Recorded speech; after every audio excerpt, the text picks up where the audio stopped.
ॐ सदाशिवसमारम्भां शङ्कराचार्यमध्यमाम् अस्मदाचार्यपर्यन्तां वन्दे गुरुपरम्परां श्रुतिस्मृतिपुराणानाम् आलयं करुणालयं नमामि भगवत्पादं शङ्करं लोकशङ्करं शङ्करं शङ्कराचार्यं केशवं बादरायणं सूत्रभाष्यकृतौ वन्दे भगवन्तौ पुनः पुनः ईश्वरो गुरुरात्मेति मूर्तिभेदविभागिने व्योमवद्व्याप्तदेहाय दक्षिणामूर्तये नमः। ॐ सहना भवतु सहनौ भुनक्तु सह वीर्यङ्करवावहै तेजस्विनावधीतमस्तु मा विद्विषावहै। ॐ शांति शांति शांति। પહેલી વલ્લીમાં એક વસ્તુ જોવાની હતી, પહેલા અધ્યાયની ત્રીજી વલ્લીમાં કઠોપનિષદ તમે સાંભળો, ચિંતન કરો અને સમજાય નહીં અથવા તો ગેપ લાગે કે આ તમે કયો છો સાચું હશે પણ મને હું સાથે આઈડેન્ટિફાય થઈ શકતો નથી કે થઈ શકતી નથી. અમુક જ્ઞાનની બધી વાતો એવી આવે તો એની સાથે આપણે જાતને આઈડેન્ટિફાઈ ન કરી શકીએ. આપણે લાગે દૂરનું લાગે કે કોઈ બીજા કોઈક માટે સત્ય હશે, મારા માટે નથી, આ નોટ ફોર મી. તો આપણે વેઇટ કરીએ કે મારા માટે શું આવશે, મારા માટે શું આવશે. આમાંથી પછી સાંભળતા હોય ને તો ઘણી વાર બહુ હાઈ લેવલની વાતો આવે તો આપણે ખબર પડી જાય કે ભાઈ આપણું કામ નથી, આમાં બેઠા છીએ ને આ બેઠા છે, કોઈને ખરાબ ન લાગે ઊભો ન થવાય, બાકી આપણો વિષય નથી એવું ફીલ થાય. તો શું કરવું એના માટે મારા આચાર્ય એવું કે કાંઈ જ ન કરો. કઠોપનિષદનો સત્સંગ તો કદી મુકાય જ નહીં, સમજાય કે ન સમજાય બેસવું એ સ્વધર્મ છે. સ્વધર્મ આપણને ગમે કે ન ગમે કરવાનો જ હોય. પણ એમાં બીજું એ છે કે જ્યારે પહેલા અધ્યાયની 3 વલ્લી છે એનું અનુષ્ઠાન જો કરવામાં આવે,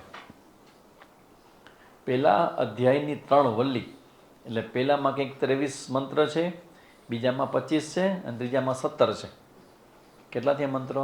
ચલો ટોટલ 23, 25 ને 17 ટોટલ 23, 25, 73. 73 મંત્રનું પારાયણ જે કોઈ રોજ કરે, એવરીડે, લાઈક છે ને અનુષ્ઠાન. કે આજે ચૈત્રી નોરતાનો પહેલો દિવસ છે, તો એ અનુષ્ઠાનમાં આપણે લોકો શાસ્ત્રને ભણનારા છે એના માટે બીજા કોઈ ગ્રંથોનું અધ્યયન પારાયણ કરીએ ને એ તો કરી શકાય, દર વખતે કરતા પણ હોય. પણ ક્યારેક ક્યારેક આપણે જ્યારે શાસ્ત્રને સમર્પિત હોય ને તો આપણે નિષ્ઠા બતાવીએ. આપણી નિષ્ઠા ઉપનિષદોમાં છે, આપણી નિષ્ઠા ભગવદ્ ગીતામાં છે. આપણે ખબર નથી પણ ખરેખર એવું હોય કે આપણે લોકો એક સંકલ્પ લેવો જોઈએ કે 108 વખત ભગવદ્ ગીતાના પારાયણ અમે કરશું. ટાઈમ ન બાંધજો કેટલા સમયમાં. જેમ કે અનુષ્ઠાન શરૂ થયું તો આમ 2-2.5 કલાક લાગે, તો અનુષ્ઠાનમાં નક્કી કરો કે રોજ ભગવદ્ ગીતાનું પારાયણ કરશું 18 અધ્યાયનું એવરી ડે, 9 દિવસ. ધીસ ઇઝ અનુષ્ઠાન. આપણે અનુષ્ઠાનમાં જેમાં તમારે નિષ્ઠા મેળવવી છે એનું રિપીટેશન તમારે 9 દિવસ કરવાનું હોય. દેટ ઇઝ કોલ્ડ અનુષ્ઠાન. એટલે આવા અનુષ્ઠાનો પણ લઈ શકાય, જસ્ટ ફોર યોર ઇન્ફોર્મેશન. હવે આપણે આવીએ બીજા અધ્યાયની બીજી વલ્લી, દ્વિતીય અધ્યાયને પ્રથમા વલ્લી જોવાઈ ગઈ બરાબર. બીજી વલ્લી 228. હા. અનેક પ્રકારે આત્મતત્વનું પ્રતિપાદન આ ગ્રંથમાં થઈ ગયું. જ્ઞાનનું ફળ શું છે તે પણ કહેવાઈ ગયું. હવે શું બાકી રહ્યું? જ્ઞાનનું ફળ કહેવાઈ ગયું અને ઉત્તિષ્ઠ જાગૃત પ્રાપ્ય વરાન નિબોધ હતા એ બધું કહેવાય ગયું. જ્ઞાનના સાધનો અને જ્ઞાનની પ્રક્રિયા આ બધાની ચર્ચા થઈ ગઈ. તો હવે તમે શું કહેવાનું, નવું કંઈક કહેવાના છો? તો શંકરાચાર્ય ભગવાને ભાષ્યકાર એક મુદ્દો મૂકે છે કે બ્રહ્મને ગ્રહણ કરવું અત્યંત મુશ્કેલ છે. હવે આપણે બધાને ખબર છે કે બ્રહ્મ ખરેખર મુદ્દો આખો એટલો જ છે, સિમ્પલ છે કે મને મારા અસ્તિત્વનું હોવાપણાનું મને ભાન છે પણ મને જ્ઞાન નથી.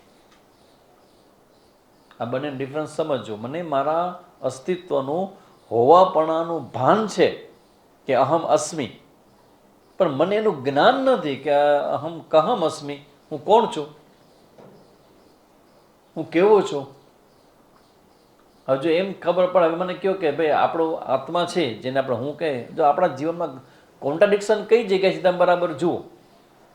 આપણે એમ કહીએ કે અહમ અસ્મિ, હું છું, બરાબર. હવે આપણે શાસ્ત્રમાં જ્ઞાન છે, અહમ છે એ કોણ છે, હું કોણ છું, બ્રહ્મ છે.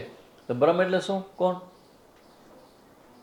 સચ્ચિત અને આનંદ. જોજો કોન્ટ્રાડિક્શન. સતચિત અને આનંદ એ મારું સ્વરૂપ છે કે મારું લક્ષ્ય છે? વિચારની કહો છો કે વિચાર કર્યા વગર કહો છો?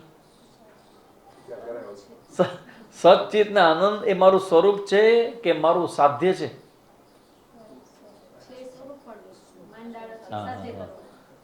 કોણ આપણું કોન્ટ્રાડિક્શન ઉપર ધ્યાન જવું જોઈએ, વિરોધાભાસમાં કેમ થાય જવું?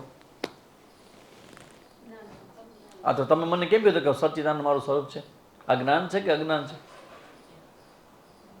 આ જ્ઞાન છે કે અજ્ઞાન છે? હું સચ્ચિદાનંદ સ્વરૂપ છું એ જ્ઞાન છે કે અજ્ઞાન? જ્ઞાન છે. તો તમે જ કીધું કે હું સચ્ચિદાનંદ બ્રહ્મ છું, બરાબર. તો હવે હું પૂછું કે આ બ્રહ્મ છે એ આપણું સ્વરૂપ છે કે આપણું સાધ્ય છે? હાલો, બહુ ભણો છો ને એટલા વખતથી. સ્વરૂપ છે, બરાબર, કે મેળવવાનું છે? તમારું પોતાનું સ્વરૂપ છે. તમારું પોતાનું, આપણું પોતાનું સ્વરૂપ જ્યારે સચ્ચિત અને આનંદ હોઈએ, બ્રહ્મ હોઈએ, તો બ્રહ્મ તો બધી જગ્યાએ છે ને એ પૂર્ણ છે. તો કોઈ દિવસ આપણને સપનામાં થયું કે આપણે પૂર્ણ છીએ? કોઈ દિવસ એમ થયું કે હવે આપણને સુખની જરૂર નથી, આનંદની જરૂર નથી, સ્પેશિયલ આનંદની જરૂર નથી? હવે ક્યારે થયું આપણને? તો થવું જોઈએ કે નહીં? જો આ ખરેખર મારું સ્વરૂપ હોય તો થવું જોઈએ કે નહીં? તો કેમ થતું નથી? આ વિરોધાભાસ નથી દેખાતો? કે સમજીએ છીએ અને સમજવું ગમે પણ છે કે હું કોણ છું, મને સમજવું છે, એમાં ગમ્યું મને, ચાલતો હું તો બ્રહ્મ છું, હું તો ઈશ્વર છું, ને ચિદાનંદ રૂપ શિવમ બધા ગાય છે. તો બધા કહે છે એટલે ખોટું તો હોય નહીં. મહાપુરુષો કહે છે, શાસ્ત્રો કહે છે. આપણે શું કહીએ છીએ કે હું સચ્ચિત આનંદ સ્વરૂપ હોઉં તો હું મારી જાતને, મતલબ હું આનંદને ગોતું શું કામ છું? સુખ માટેનું આટલું બધું આકર્ષણનું કારણ શું? સુખના આકર્ષણનું કારણ મેં ઘણી વખત પ્રશ્ન કર્યો હતો કે પાપ કર્મના આકર્ષણનું કારણ શું? ખોટું કરીએ આપણે, એનું આકર્ષણ આટલું બધું શું કામ થાય છે? જે ક્વેશ્ચન છે ને અર્જુનનું, અનિચ્છનપી વાસણે બલાદીવ નિયોજિત, ન ઈચ્છવા છતાં અમારાથી આ ખોટા કર્મમાં પ્રવૃત્ત કેમ થઈ જવાય છે? મતલબ ખોટા કર્મમાં, અધર્મમાં કરવા બાબતનું આકર્ષણ શું? કારણ કે વેદાંતની અંદર તો એવું છે કે આપણી પર્સનાલિટી, કે આપણું વ્યક્તિત્વ હોય એ ધર્મમય જ હોવું જોઈએ. જો ધર્મમય વ્યક્તિત્વ નહીં હોય તો વેદાંતના ટોપ ઉપર નહીં પહોંચાય. ધર્મ, ધર્મનો મતલબ શું થાય ભાઈ? ધર્મ એટલે સિમ્પલ, કરવા જેવી. ને આપણો અનુભવ શું છે? જે કરવા જેવું નથી એનું આકર્ષણ બહુ છે, અને જે કરવા જેવું છે એમાં પ્રમાદની વૃત્તિ છે. આ બેની સામે લડવાનું છે. ભગવાન ગીતાજીમાં બે સામે લડવા માટે ક્યાં ક્યાં એક્ઝામ્પલ આપે? જે કરવા જેવું નથી અને એનું મન થાય તો ભગવાન શું કહે? સ્વધર્મે નિધનમ શ્રેય. કરવા જેવું છે તમે કરો, અને કરવા જેવું છે એ ગમતું નથી તો શું કે ભગવાન? કરવા જેવું છે ગમતું નથી, શું કે? ના આવે તો તમને પૂછવું નહીં ને. હવે તમારા સ્વામીજી એટલા સ્માર્ટ હતા, તમને તો પાસે અપેક્ષા રાખો ને કે તમારી પાસે બીજો જવાબ આવશે. આ જવાબ ન હોય. શ્લોકનો બીજો એક અર્થ છે, હું તમને સમજવા માંગુ છું. શ્લોકનો શબ્દશ અર્થ ન ચાલે, એ આખાનો અર્થ જો ગ્રાહ્ય થયો હોય તો જવાબ મળે કે કરવા જેવું છે અને કરવાનું મન ન થતું તો શું કહે છે ભગવાન?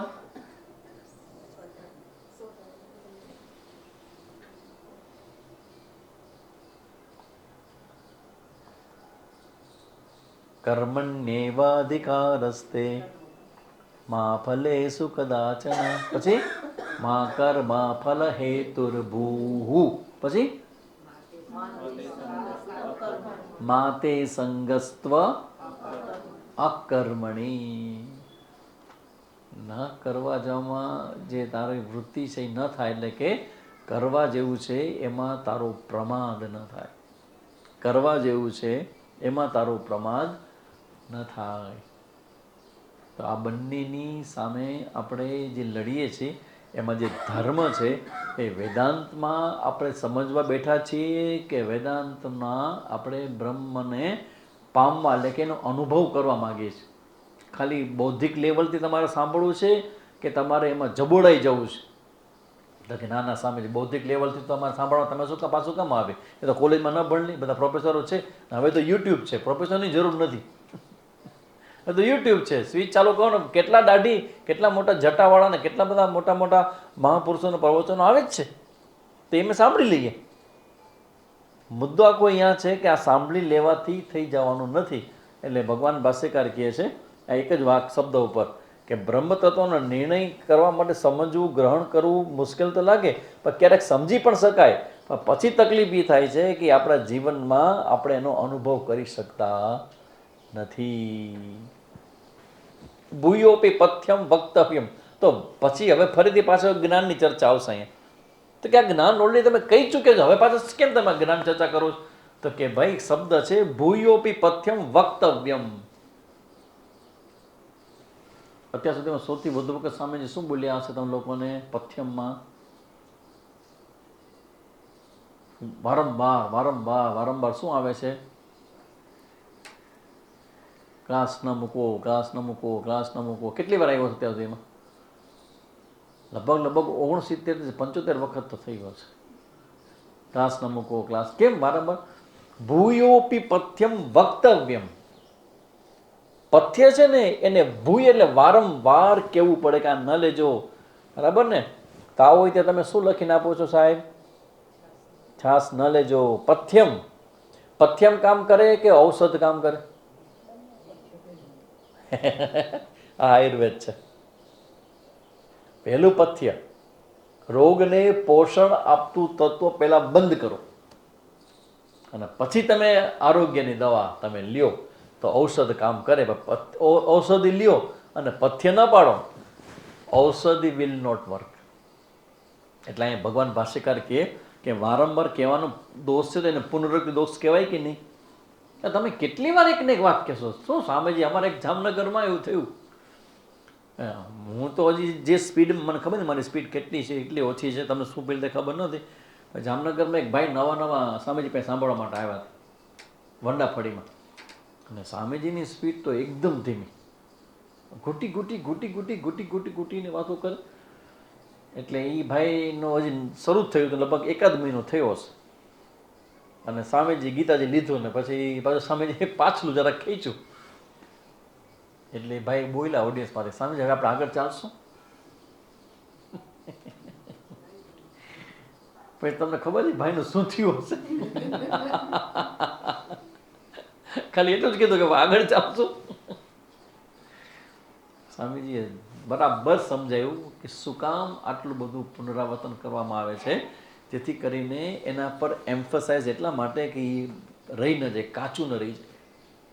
સ્વલ્પમ અપ્યસ્ય. કેમ વારંવાર સ્વલ્પમ અપ્યસ્ય વારંવાર કેમ માટે?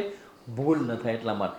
એટલે ભગવાન ભાષ્યકાર કહે છે કે આત્મા તો નિરૂપણ આપણા માટે હિતકારક છે, એટલા માટે શ્રુતિ ફરીથી ફરીથી ફરીથી આત્મતત્વની ચર્ચા અહીંયા કરે છે. હવે આપણે દેહ ઇન્દ્રિયના પ્રાણરૂપી ઉપાધિ સંદર્ભમાં આત્માનો નિર્દેશ કરે છે કે જે આત્મા છે એ દેહ ઇન્દ્રિય અને પ્રાણથી જુદો છે. ઓલરેડી આવી ગયું છે, છતાં પણ શું કામ કહે છે? જેથી કરીને આપણે આ વસ્તુને બાયપાસ ન કરીએ, એનામાંથી ધ્યાન ન હટી જાય અને આ વસ્તુ બરાબર પાકી થાય. અજ્ઞાત દ્વાર વાળું આપણું જે ઘર પરમાત્મા, આ જે ઘર છે એમાં પરમાત્માનું ધ્યાન કરવાથી મનુષ્ય શોકને પ્રાપ્ત કરતો નથી, અને શરીર છે ત્યારે જ જીવન મુક્તિનો હોય ને મરણ પછી વિદેહ મુક્તિ થાય છે. 2 મુક્તિ છે, એક જીવન મુક્તિ અને બીજી વિદેહ મુક્તિ. તમારે કઈ મુક્તિ જોઈ છે? જીવન મુક્તિ છે કે વિદેહ મુક્તિ? શું લેવા આવ્યા છો? કઈ મુક્તિ? કારણ કે બંનેનો અલગ અલગ રેમેડી હશે, પણ તમે જે માગશો એવું તમારે પાછળ આપવું પડશે. બંનેમાં વધારે મોંઘું શું છે? કોરો ખપે, જીવન મુક્તિ કે વિદેહ મુક્તિ? વિદેહ મુક્તિ કઈ મુક્તિ જોઈએ તમને?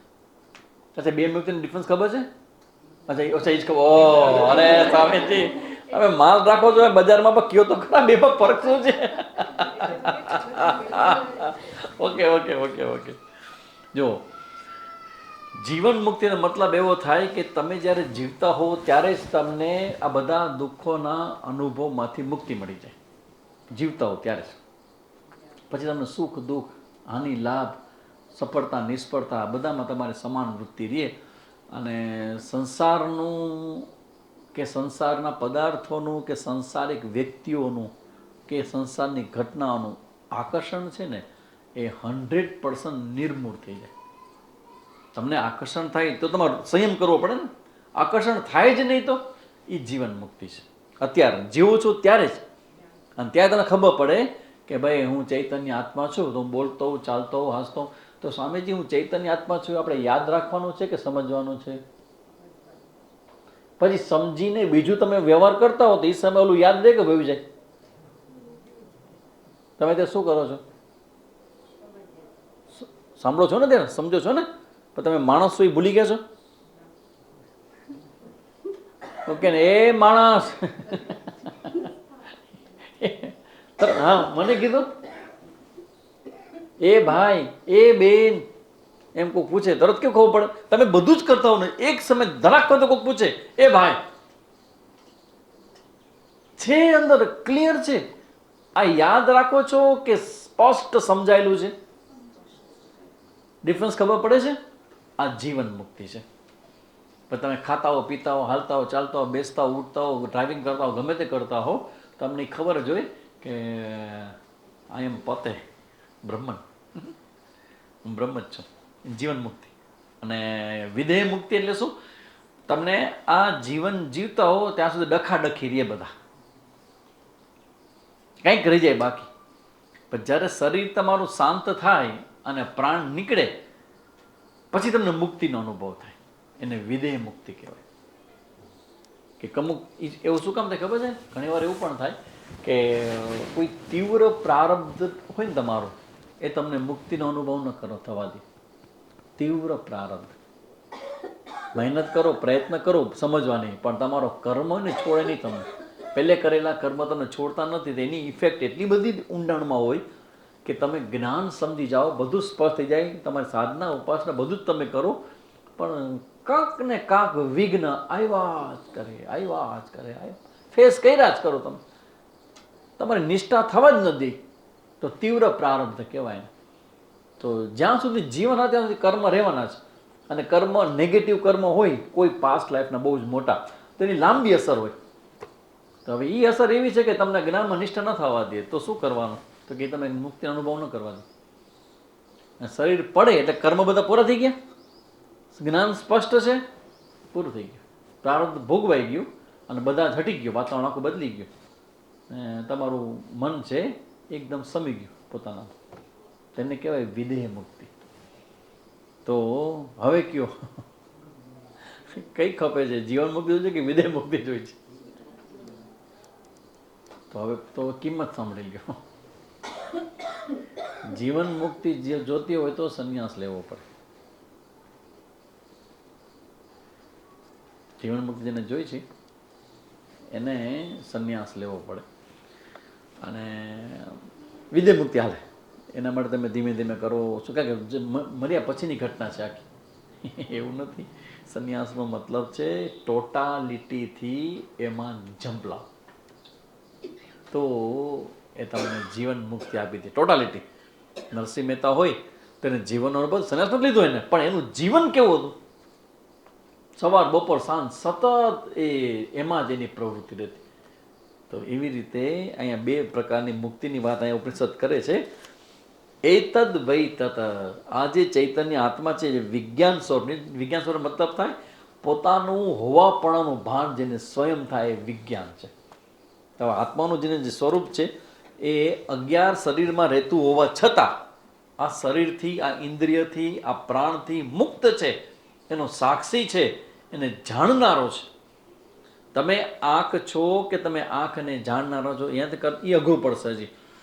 તમે પંખાને જુઓ છો તો તમે પંખો છો કે પંખાને જાણનારા છો?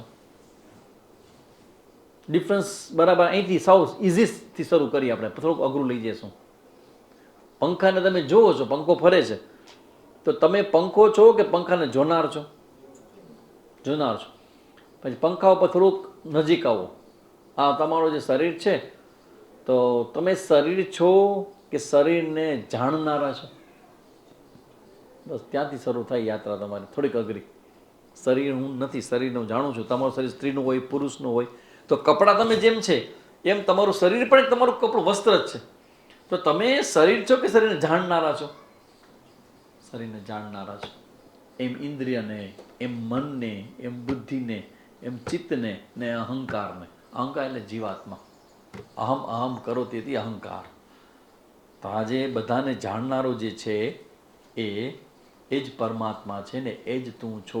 અજ્ઞાન થયું અને એ જ વ્યક્તિ જીવન મુક્ત થાય, અજ્ઞાનમાં નિષ્ઠા થાય તે, અને મરણ પછી વિદેહ મુક્તિ થાય એ નિશ્ચિત છે.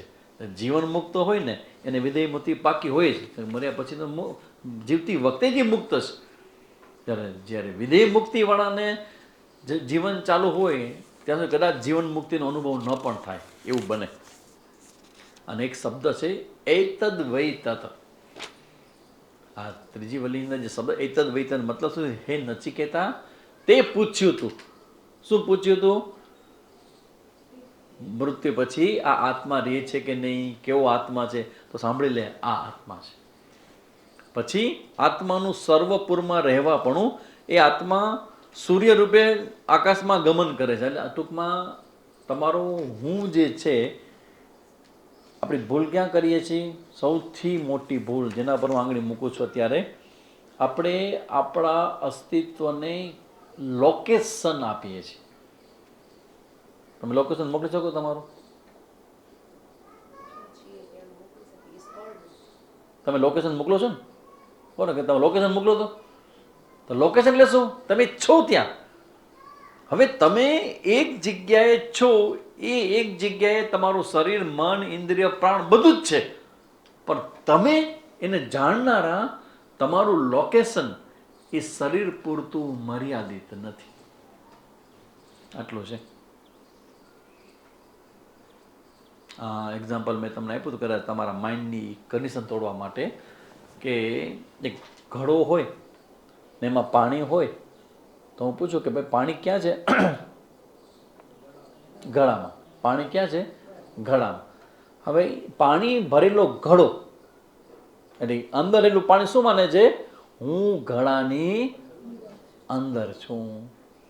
હવે એ ઘડાને તમે ભરેલું પાણી છે એને સરોવરમાં વચ્ચે અંદર મૂકો, ચારે તરફ પાણી ભરેલું હોય, એમાં મધ્યમાં એક ઘડાને મૂકો, તો હવેનું વાક્ય શું છે? કે પાણીમાં ઘડો છે કે ઘડામાં પાણી? ખ્યાલ આવ્યો? આ અજ્ઞાન અને જ્ઞાનમાં આટલો ડિફરન્સ છે. જ્યારે અવિદ્યા એટલે તમે તમારી આ જે બાહ્ય લહેર છે, તમારું વસ્ત્ર છે, એમાં તમારા હું પણ તાદાત્મ્ય થયું હોય, તો એ તમે શું કહો? ઘડામાં પાણી છે. અને એ ઘડો જ્યારે સરોવરો વચ્ચે મૂકો, તો હવે ઘડાની બહાર શું છે? ઘડાની અંદર શું છે? તો ઘડામાં પાણી કે પાણીમાં ઘડો? પાણીમાં ઘડો એટલે જ્ઞાન. આપણા અજ્ઞાન અને આપણા જ્ઞાન વચ્ચેનો ડિફરન્સ અત્યારે જ જોઈ લો તમે. આપણે શરીર સાથે તાદાત્મ્ય કરી અને શરીર જ્યાં છે ત્યાં મજાતને માનું છું. ને અહીંયા કહે છે આ મંત્ર, બીજા મંત્રમાં, કે ભાઈ તમારું લોકેશન છે એ સાર્વત્રિક છે, એક જગ્યાએ નથી. કેમ? કેમ કે આત્મા ક્યાં છે? આપનોતિ વ્યાપનોતિ સર્વમિતિ આત્મા. આત્મા કોને કહેવાય? સર્વત્ર. આપનોતિ વ્યાપનોતિ ઇતિ સર્વમ ઇતિ આત્મા. આત્માનું નામ જ છે કે જે વ્યાપ્ત હોય. તો તમે શરીર છો કે આત્મા? તો સર્વવ્યાપક આત્માની વાત પૂછવામાં આવે છે. તો આ વાત અહીંયા બીજા મંત્રમાં કરી અને તમારું લોકેશન છે એમાંથી તમને મુક્ત કરે છે. પછી આત્માના સંદર્ભમાં એવું છે કે જે સર્વશ્રેષ્ઠ ભજનીય પરમાત્માની સર્વ દેવતાઓ આ જે તમારો આત્મા છે ને એની બધી ઉપાસનાઓ કોણ કરે છે? દેવતા કોણ?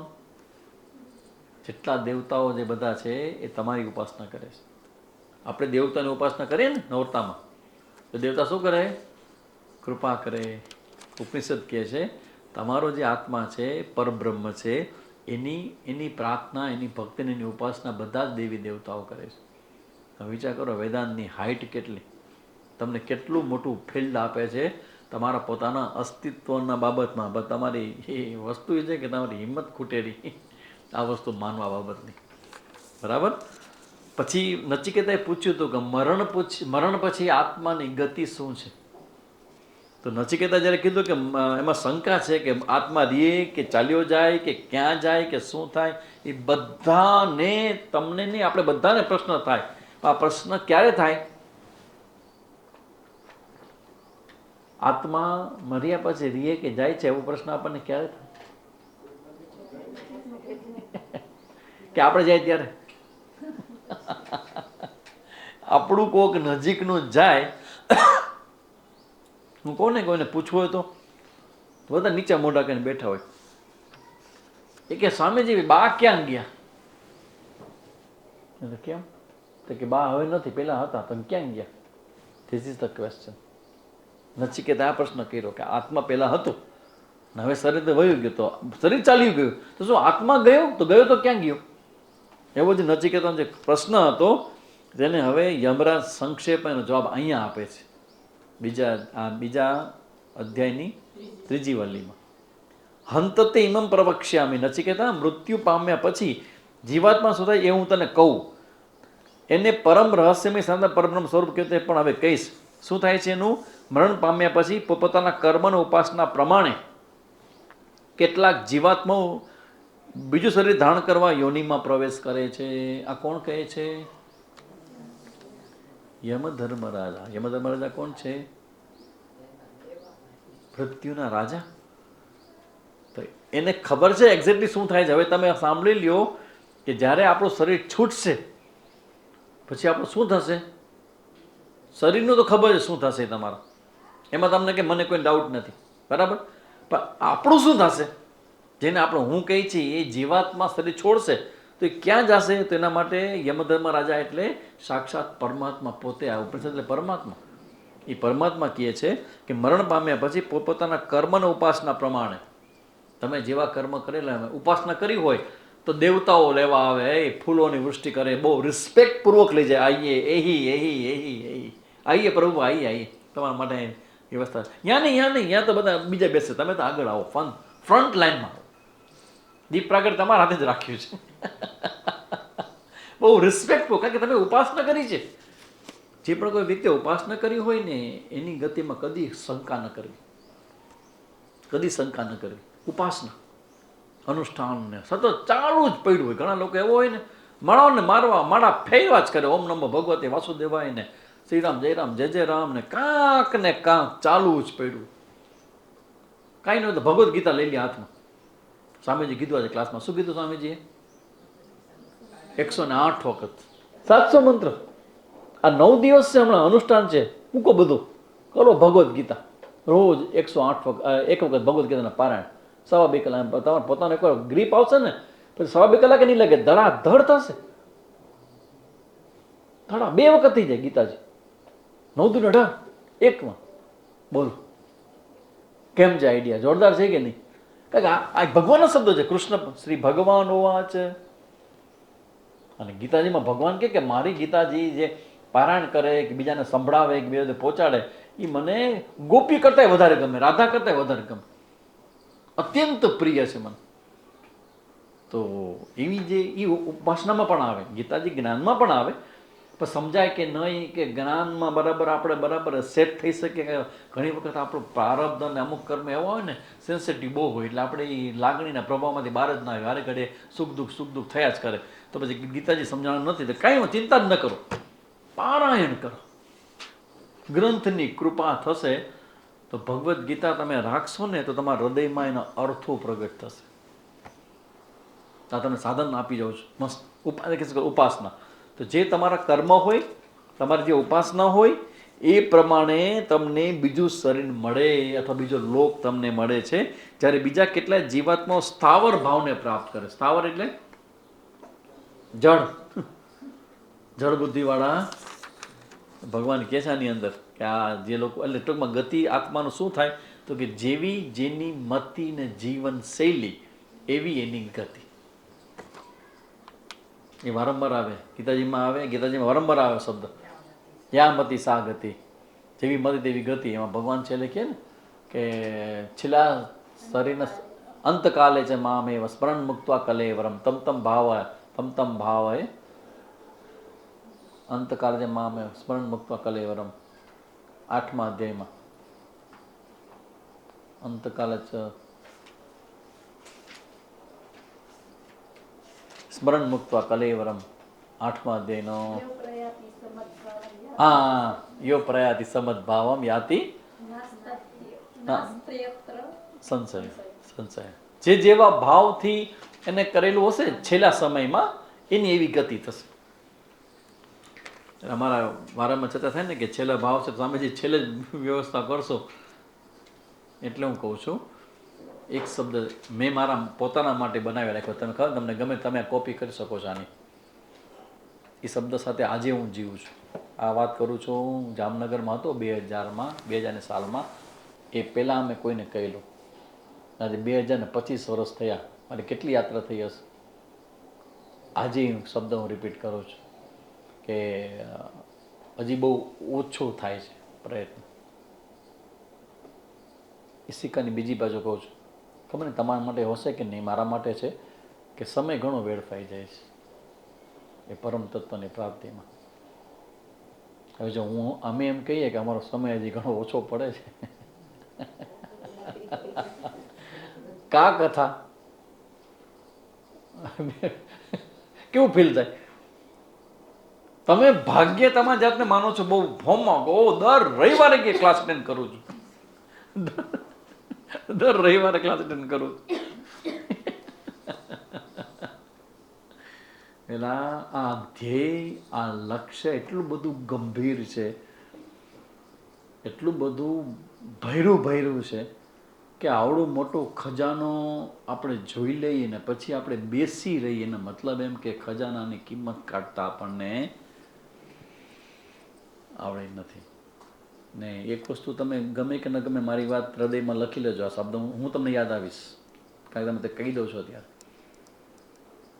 તમે જો ભવિષ્યની કલ્પનાથી વિચારતા હો કે હું પ્લાનિંગ કરું ને પછી આવું બધું કરું ને, તો એક શબ્દ એ લખી લેજો કે જિંદગી છે ને એ ક્યારેક બહુ જ ખરાબ વર્તન કરે આપણી સાથે. ખરાબ ખરાબ એટલે અતિ ખરાબ. તમારી ફ્રીડમ જે કર્મની હતી છે પ્રયત્નની એ ક્યારેય છીનવાઈ જશે ને એની કોઈ ગેરંટી નથી. જોયું છે ને આપણી સામે ઘટના છે પણ ઘટનાની હારે ઘણું બધું મેસેજ છે. મૃત્યુ થાય તો મોટો મેસેજ છે કે એની સ્વતંત્રતા પૂરી થઈ, ફ્રીડમ ઇઝ ઓવર. હાર્ટ એટેકની ઘટના બીજાની જ ઘટી એવું આપણે કેમ માની લેવું? ઓલિમ્પિક વાળા ને ક્રિકેટ રમવા વાળા ને જે લોકો જીમમાં જવા વાળા, હવે આપણે તો કોઈ દી કસરત નથી કરતું. હવે એવા જે કરનારા છે એ હાલતા હાલતા વહે જાય તો આપણે તો એટલે આપણે એને હમણાં મને એક ડૉક્ટર સાહેબ બહુ સારું કીધું. ગયા ડૉક્ટર મળવા માટે કે કોલેસ્ટ્રોલ કેમ થાય ને આ થાય ને. એક ભાઈ બહુ બરાબર કોલેસ્ટ્રોલમાં અવેર અને બધું જ પ્રયત્ન બધું જ કોલેસ્ટ્રોલ વધી ગયું. તો એને ડૉક્ટરને પૂછ્યું કે સાહેબ લાઈફસ્ટાઈલ આવી સરસ મજાની, કોઈ સ્ટ્રેસ નહીં, ખાવા પીવામાં આટલું ધ્યાન રાખવામાં આવે, દિનચર્યામાં આટલી બધી અલર્ટનેસ, તો પછી કોલેસ્ટ્રોલ કેમ વધે છે, બુસ્ટ કેમ થયું? ડૉક્ટરે બહુ હાથ ઊંચા કરી, એલોપેથી ડૉક્ટરો એને હાથ ઊંચા કરીને કીધું કાનમાં, બીજા કોઈને ન કહેજો. એટલે આ લિપિટ તમને કરો કે એ ડૉક્ટરે એવું કીધું કે સ્વામીજી અમારો એલોપેથીનો સાયન્સ મનુષ્યનું જે શરીર છે ને એની 10% જ જાણે છે. અમને હજી આ શરીરની 90% સિસ્ટમ વિશે કોઈ માહિતી નથી. અમને એટલી ખબર છે કે આ વધે તો આ ગોળી લેવાય, તો આ તમારા રિપોર્ટમાં આવે છે ઓછું થઈ જશે, દેટ્સ ઓલ. પણ આ ઓછું થઈ જશે એટલે એટેક નહીં આવે એની ગેરંટી અમે નથી આપતા. હવે તમારું શું થાય વિચાર કરો તમે. કોલેસ્ટ્રોલ આવે તો હાર્ટ એટેક આવવાની સંભાવના વધે. ધારો કે મેન્ટેન કરી ગયા તોય ગેરંટી નથી કે ના આવે. સુગર હોય તો કોલેસ્ટ્રોલ આવે એવું કોને કીધું? ન હોય તો આવે. જાડા માણસોને જ આવે એવું કોને કીધું? પતલા નહીં આવે. તો એનો મતલબ એમ કે આપણે કોઈ રીતે ક્યાંય સેફ અને સલામતીનો કોઈ સિક્કો કે થપ્પો એ લઈને બેઠા નથી. આ તો મૃત્યુની વાત કરું છું. એની આગળ જીવન ક્યારેક એવું સંઘર્ષમય બની જાય, ક્યારેક ક્યારેક તમારા મિનિટોની અંદર તમારા સાથે એવી ઘટના ઘટે કે તમારો ચારે તરફ ગોઠવાયેલું વ્યવસ્થિત થયેલા બધા પાસાઓ બધા ઉલટા પડે અને તમારા 10 જગ્યા તમે ગોઠવેલી પછી 8 જગ્યા તમારે ડિસ્ટર્બ થઈ જાય. તમે એક થાવ તો ડિસ્ટર્બ થઈ જાય, 8 સ્થાન તમારા 10માં ડિસ્ટર્બ થઈ જાય, તો તમારું માઇન્ડ ને તમારી બુદ્ધિ ને તમારું શરીર એ અધ્યાત્મ અને ચિંતન શું કરવાનું પછી? ફિઝિકલ લેવલ ઉપર તમારા આયુષ્યના સંદર્ભમાં, તમારા આર્થિક સ્તર ઉપર, તમારા સામાજિક સ્તર ઉપર ક્યાંયથી કોઈ વિઘ્ન આવી ગયો, લાઈફ વિલ ગેટ ડિસ્ટર્બ. ક્યા ભરોસા હે, એક જ વાક્ય, પછીનું વાક્ય એક્સેપ્ટ નથી માનતા, તો પેલું વાક્ય બરાબર છે. ક્યા ભરોસા હે ઇસ જિંદગી કા. એટલે આ મોક્ષ પુરુષાર્થ જે છે, આપણા ચતુર્વિધ પુરુષાર્થ, એ મોક્ષ પુરુષાર્થના સંદર્ભમાં મારા સામે જ એવું કે બે જ પસંદગી છે આપણી પાસે. પુરુષાર્થ બે જ છે.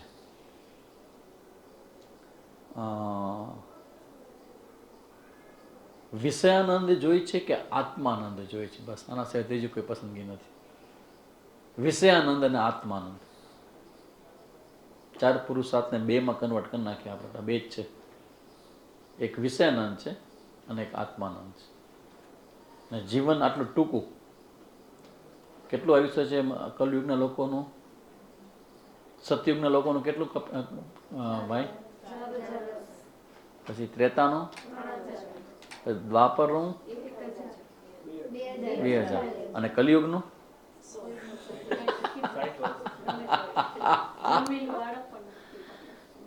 અને અચ્છા, ધારો કે તમે એમ કહો કે 80 વર્ષ, સપોઝ આપણે આવી 80 વર્ષમાં તમારે કરવાનું કેટલું છે? કરો તો કયો તો કેટલું કામ કરવાનું? લિસ્ટ કોક બનાવજો. 80 વર્ષમાં આયુષ્ય તમારે કેટલું કરવાનું? પપ્પામાં મેરા માથાકૂટ શરૂઆત અહીંયાથી થાય ને. પહેલાં સાયકલની માથાકૂટ કે છોકરાને મમ્મી તો ઓલી બાજુ જો, મમ્મીને કે હા એવડો બધો તો સાયકલ નીકળી જાય. કાંઈ કે પપ્પુડો આવડો કેટલો બ્રિલિયન્ટ છોકરો કે મમ્મી તો ઓલી બાજુ જોઈ કે મમ્મી કે તને જવાનો દો સવાર રમવા માટે બાદ કે તું ઓલી બાજુ જોઈ જાય કે સાયકલ લઈને જવું ત્યાંથી.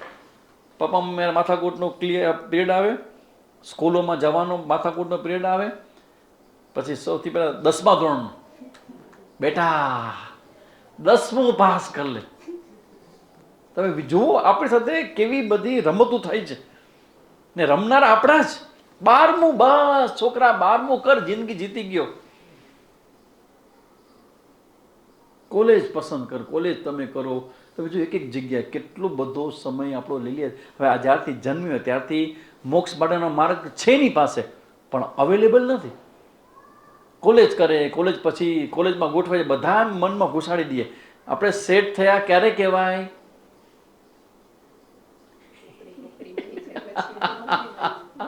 સેટ થયા કહેવાનું જ નહીં. તમે ભણી લ્યો, જોબ કરી લ્યો ને જોબ ગોઠવાઈ જાય પછી પાત્ર, અને પાત્રથી એ તમે સેટ થયેલા ન કહેવા.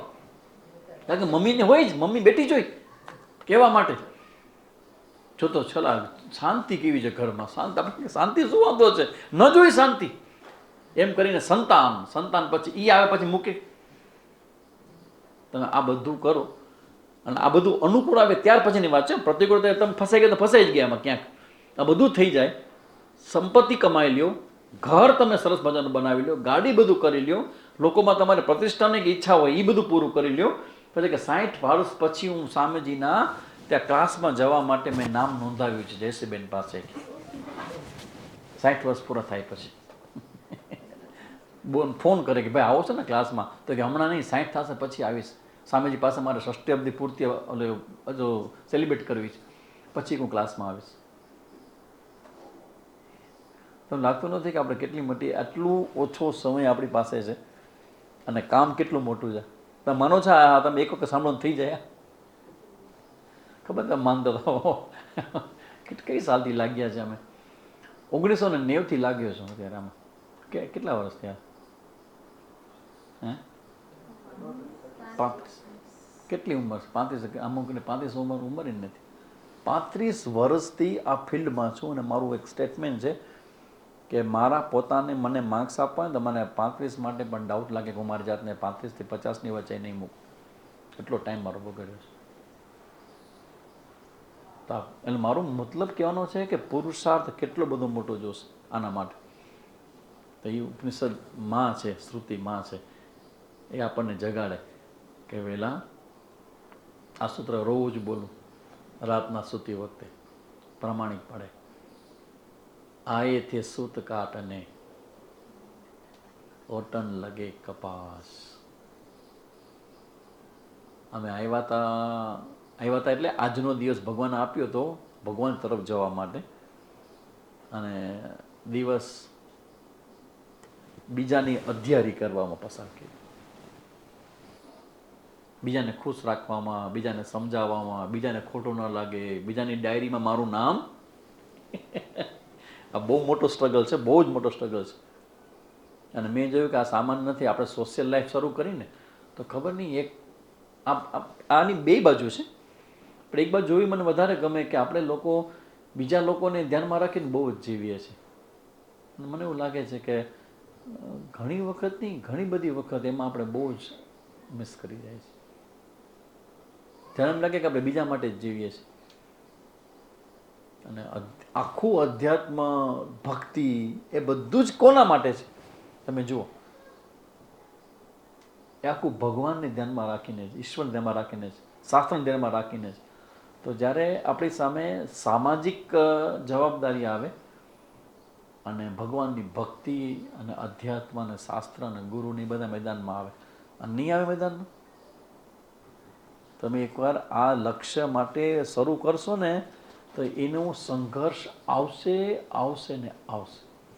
આ બધા સંઘર્ષો કર્યા પછી હું તમને કહું છું કે ગમે તેવા આપણે હોય ને, ભલે ને આપણે સંન્યાસી ન થઈએ, સંન્યાસી તો બહુ જ મોટો સંઘર્ષ આવે, પણ તમે સંન્યાસી ન થાવ તો પણ તમારા જીવનમાં આવા પ્રશ્ન આવવાના જ છે, બંને સામે આવશે. અને ત્યારે અમારા સ્વામીજી અમને કુકરી મારી હતી. અંધકારનું ભક્ષણ કરીને પ્રકાશ આપતો દીપક કે કાજળ દેતો દીપક, બાજી છે તારે હાથ વિચાર કરીને ચીપક હે દીપક. ગોતિકલું છે, બહુ મોટી વાત નથી, પણ કુકરી કેવડી મોટી છે. અંધકારનું ભક્ષણ કરીને પ્રકાશ આપતો દીપક કે કાજળ આપતો દીપક. જ્ઞાન તો પ્રાપ્ત થઈ ગયું, તો હવે શું કરવાનું? સંસારને ખુશ કરવો છે, લોકોને સાચવવા છે. આ કરીશ ને તો ભાઈને કંઈક ખરાબ લાગશે, એની ભેગો નહીં જાઉં તો અહીંયાથી એવો ને આની ભેગો નહીં જાઉં તો આને ખરાબ લાગશે. હવે આને હું સાચવવા જઈશ, આને હું સાચવીશ ને ત્રીજો ઊભો થશે. એવા કેટલા તમારી ડાયરીમાં જેને તમે સાચવવાના છે, અને આ બધાને તમે સાચવશો, ગ્રેટ, સક્સેસફુલ. બસ એકને જ ન સાચો, ભગવાન. ભગવાન કોઈથી બોલશે નહીં, એ હસશે, કઈ વાંધો નહીં, મારા રમકડા છે, રમી લે.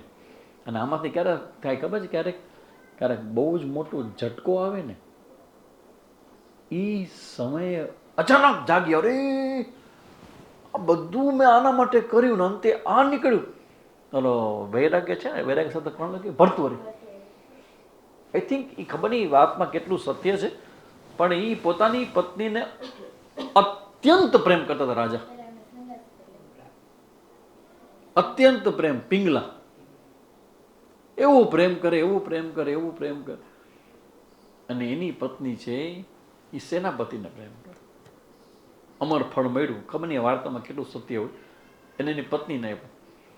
પત્ની સૈનિકને પ્રેમ, ઓલા સેનાપતિને પ્રેમ કરે, સેનાપતિને આપ્યું. સેનાપતિ બીજું કોઈ વેશ્યાને પ્રેમ કરે. ત્યાં પહોંચ્યો વેશ્યા કે આ અમર ફળ ખાઈને મારું જીવન તો ખરાબ છે, પાપ ભેગા કરે છે, આના કરતા બેટર છે કે મારા રાજા જો ખાય. તો ફરતું ફરતું એ રાજા પાસે એ ફળ આવ્યું અને રાજાએ ફળ જોયું ને એને 7 આસમાનો બધા હલી ગયા એના કે મારી પ્રાણ પ્યારી પત્ની ને આપેલું ફળ એ ફરતું ફરતું મારી પાસે આવ્યું. આત્મનસ્તુ કામાય સર્વમ પ્રિયમ ભવતી ઇતિ. આ એટલું મોટું સત્ય છે. ક્યારેક આપણે થોડી મજબૂત છાતી સાથે આ વાક્યને સમજવા માટે પ્રયત્ન કરી, જેથી સમજાય તેથી. આત્મનસ્તુ કામાય સર્વમ પ્રિયમ ભવતી. દરેક વ્યક્તિ પોતપોતાની વ્યવસ્થામાં પર્સનલી લાગેલો છે. તો બાજી છે તારે હાથ. એ વિચારવાનું છે કે ભગવાનનું સાચવવું, મીરાબાઈને સાચા માનવા, નરસિંહ મહેતાને સાચા માનવા, શંકરાચાર્ય ભગવાનને સાચા માનવા, ઉપનિષદ અને ભગવદ્ ગીતાને સાચા માનવા, ભગવાનને માનવા, ગુરુને માનવા કે સંસારને માનવા. વિચાર કરી લ્યો. આ હું તમને કહું છું અત્યારે, બરાબર, ને તમે હજી કન્ફ્યુઝનમાં હો તો હો, મારી વાત તમારે આજે માનવાની જરૂર નથી. તમારી પાસે આખી લાઈફ પડી છે, તમે અનુભવ કરો. એવું ન બને કે 10 ને 15 વર્ષે તમને ખબર પડે કે ના સ્વામીજી સાચા હતા. તો 10 વર્ષનું શું પછી? એટલે આ લાઈફ તો ગઈ. બીજી માટે ઓલ ધ બેસ્ટ. એટલે મને એવું લાગે કે જ્યારે આ લક્ષ્ય આપણે સામે આવે ને સમજાય ને, ત્યારે 2 હાથે 2 પગે ને હૃદયથી આ લક્ષ્યને વરવું જોઈએ. મોક્ષ મેં ભૂયાત. હવે મારું જીવન છે એ આ જ્ઞાનને સમર્પિત છે, જેથી કરીને મને આ જ્ઞાન માટે જીવન, હવે જ્ઞાન માટે જ જીવન મળ્યું છે. કારણ કે રમકડા રમવા માટે તો નથી જ મળ્યું આપણને. તો કે સંસાર શેના માટે છે? તો કે જેમ કે આપણે એમ કહીએ કે કર્મયોગ છે, એ કર્મયોગ શેના માટે છે? તો કે એક પ્રકારનું કર્મ જ થયું. કર્મયોગ પણ કર્મ જ થયું. પણ એ કર્મયોગ પણ શેના માટે છે? આ સંસારને આ સમજાવવામાં હેલ્પફુલ કરે છે કર્મયોગ. કર્મયોગ આપણને શું મદદરૂપ થાય છે? શેના માટે મદદરૂપ થાય છે? એ બેઠો જવાબ છે એ નહીં. કર્મ કરતા કર્મયોગ આપણને આ જ્ઞાનમાં ક્યાં ઉપયોગી થાય? હા બરાબર છે. એના પછીનું અંતકરણ સુધીનું વ્યવહારિક સ્વરૂપ શું? આ તો શબ્દ છે. હા બસ એ સિક્કાની બીજી બાજુ કઈ? કરેક્ટ. એ જ સિક્કાની બીજી બાજુ.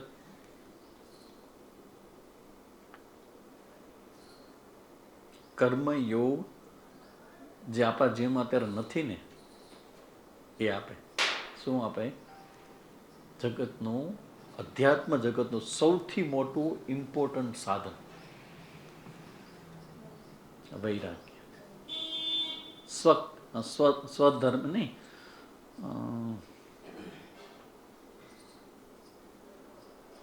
અપરોક્ષાનુભૂતિમાં ભગવાન ભાષ્યકાર આ સમજાવે.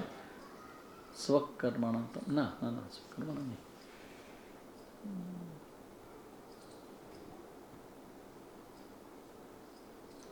તમારા કર્મ એની પ્રસન્નતા માટે કરો, ત્યારે વૈરાગ્ય જેમાં પ્રધાન છે એવા સાધન ચતુષ્ટય સંપત્તિ એ તમને કર્મયોગ આપશે. અપરોક્ષાનુભૂતિનો મંત્ર છે મારો ફેવરેટ મંત્ર. અત્યારે ઘણા વખતથી છૂટી ગયો છે, પણ મને બહુ ગમે એટલા માટે કે વૈરાગ્ય. કે આપણે, મેં તમને ભરતુરીની વાત કરી હમણાં, તો હવે એની સાથે આપણે કમ્પેર કરીએ તો આપણે અંદર જે વૈરાગ્ય કેમ નથી? તો કે આપણે એવી ઘટનાની રાહ જોઈએ છીએ.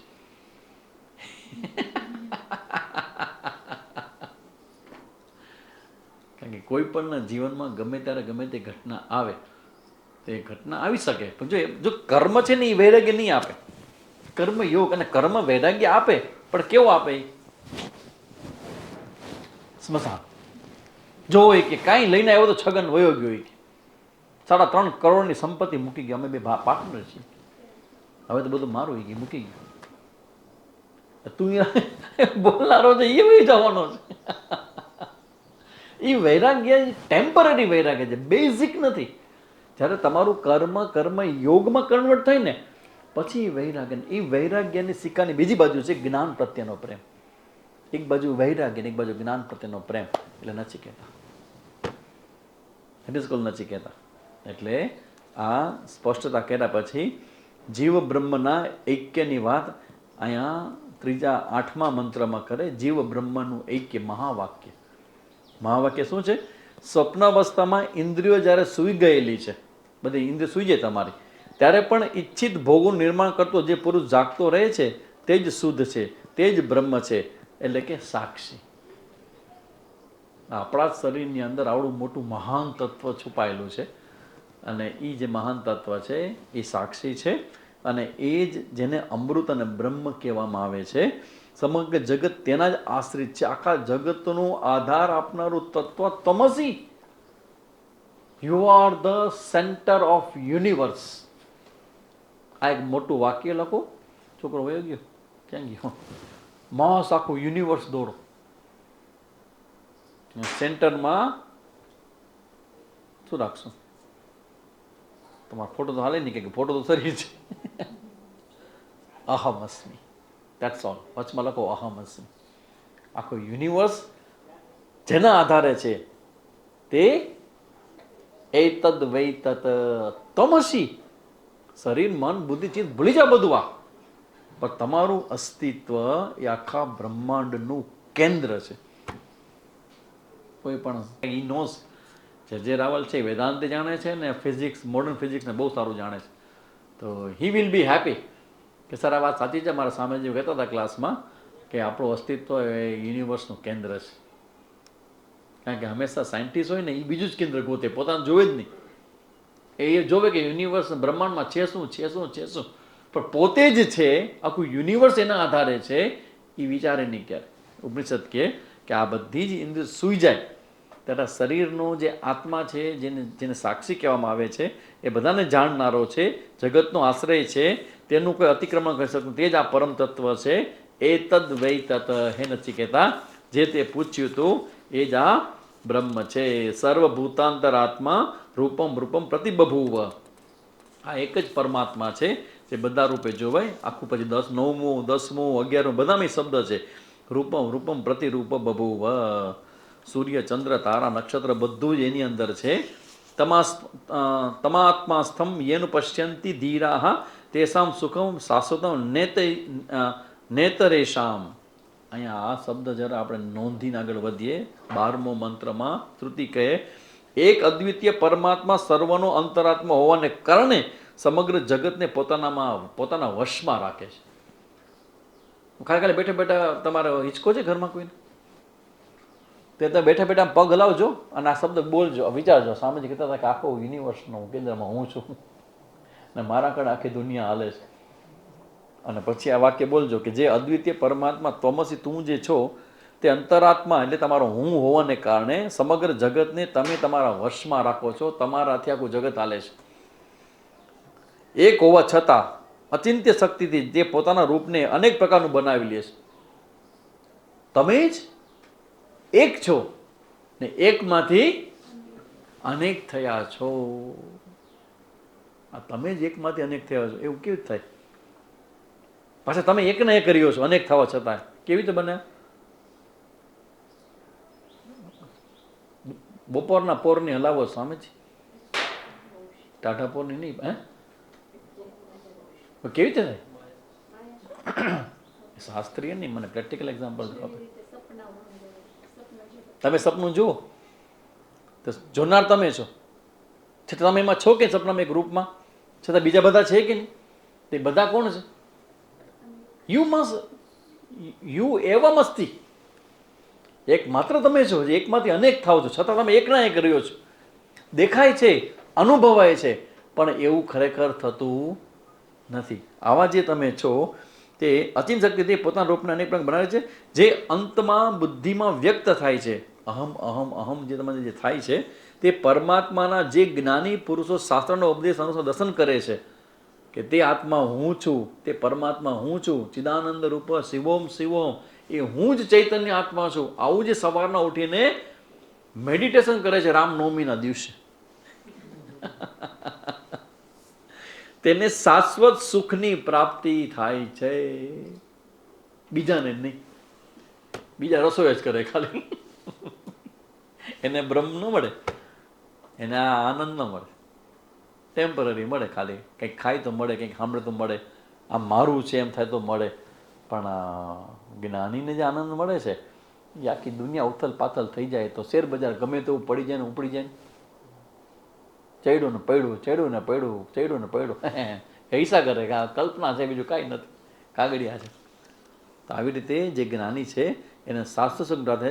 તેનાથી વિપરીત બહિર્મુખી મનુષ્યને આ શાશ્વત સુખ છે એ મળી શકતું નથી. સાંભળી શકે એ સુખ વિશે, પણ બહિર્મુખી મનુષ્યને મળતું નથી. તેષામ શાંતિ શાશ્વતી ન ઇતરેષામ. જે આ જ્ઞાનને સમજી જાય એને જ આ શાંતિ મળે, બીજા કોઈને મળતું નથી. સરસ મજાનો 15મો મંત્ર તમે લોકોને આવડે છે, એ સાંભળું તો કમ છે, આવડે છે કે ખબર નથી.